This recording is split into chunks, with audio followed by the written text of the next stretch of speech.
The second product pairing, and from this deviates a lot of combinations now. If you guys don't know yet, my holy grail foundation for the past 4 or 5 months, I should say, is the Diorskin Nude. This has an amazing way of just evening out my skin tone without feeling heavy at all. So this perfectly looks fine on its own, but it's not that I need more coverage. I'm just so used to having a more polished finish that I'm more comfortable with a lot of layering nowadays. So I usually, what I do with the Diorskin Nude is I stipple it with my airbrush number 55 from Sephora, and I kind of give my face, I try to cover my entire face with this, but a very thin layer. And my first favorite combination with that would be my Revlon Photoready. And so I do a thin layer of this, and then I wait maybe a couple of minutes, and then I do another thin layer of this. So this is my second product combination, and I think it really does well. This evens out the skin tone really well. This just adds an extra polishedness to it. And then another combination that I like with my Diorskin Nude is my Maybelline Dream Smooth Mousse.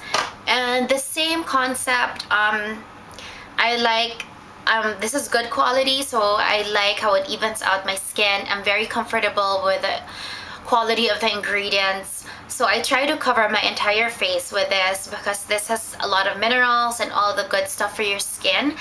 And then just for a more polished feel again, depends on whether I feel like using the Revlon Photoready or the Maybelline Dream Smooth Mousse, then that's what I use to layer my Diorskin Nude, and it just gives me a very polished, almost HD-like finish. So those are my two main foundation combinations. Now, there are days where I will actually vary and probably use even 3. It depends. I just play around with it and I see how my face is that day, or if it's extra dry, or you know how much coverage I think I need. But basically those are my two common combinations, and then I just play around with it. And I also have the Rimmel Lasting Finish, the 25-hour, and I also have the Maybelline Superstay foundation, which is like the Revlon Color Stay, I guess. What other foundation? So those are the, oh, and I also have the Clinique Acne Solution. So if I do have any breakouts, I would also sometimes just use this, but in designated areas of my face. Usually that would just be my chin, and for the rest I still cover my face with Diorskin Nude on the entire face, and then I layer it with either the Photoready or the Dream Smooth Mousse.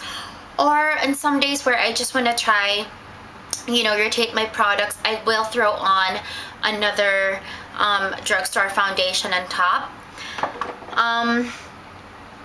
Yeah, so the finish of each is really, really different.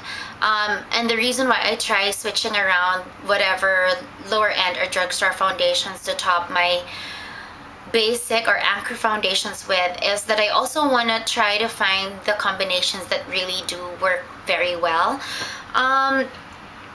Basically, for drugstore wise finishing foundations, layering, the Photoready and the Dream Smooth Mousse are still my favorite.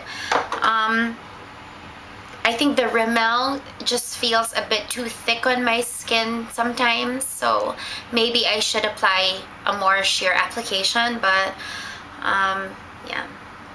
I also find that with the the Superstay, I think with all these very, you know, the foundations that are targeted for very long lasting, I think they just feel really thick on my skin. I'm combination skin, and sometimes when I do use this, those are the times that I really feel the layers.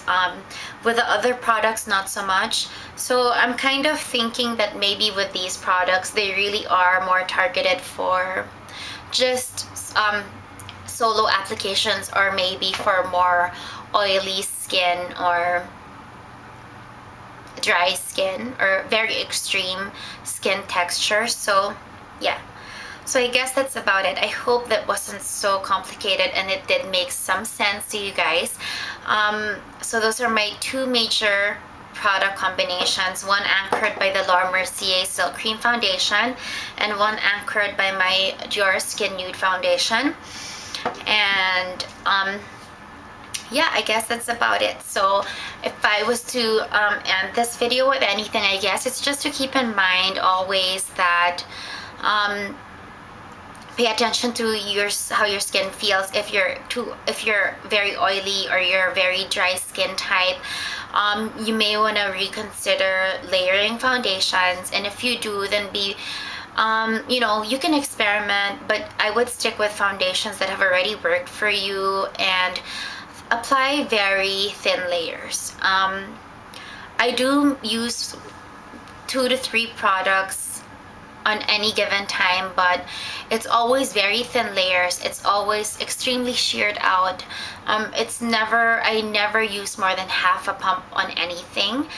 And I guess that's about it. And yeah, so I think because everybody's skin type is different, I think different combinations will work differently for everyone. So I highly suggest just really, you know, experimenting a lot and, you know, just taking note of the combinations that work for you and to pay attention to your skin.